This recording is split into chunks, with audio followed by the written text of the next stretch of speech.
Okay, I'm going to show you quick and easy how to add chat to your Google business profile. Google has changed this feature around a bit. It used to be like message through the profile or something like that, but you can still enable it. It's just a little bit different. I'm going to walk you through that here today. Simple and easy.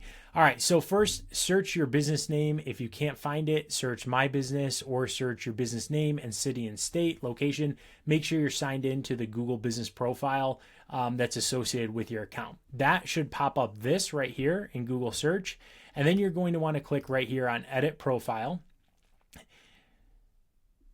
And then this is going to load for you the business information. Then you click over here on contact, and then you scroll down right here to chat. And then you have two options. You can either do text message and you put in your phone number, or you can do WhatsApp and you paste in your WhatsApp chat URL. Now, if you paste in both, it's going to default to the text message. So if you really want to use WhatsApp, just do WhatsApp.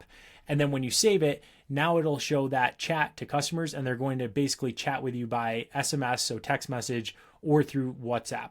If you like this video, click on the link below to my free 2026 quick tips for cleaning up your Google business profile. Make sure it's all square to go so you get as much visibility as possible. Hit that like and subscribe, and leave a comment if you have any questions. Otherwise, we'll catch you in the next video.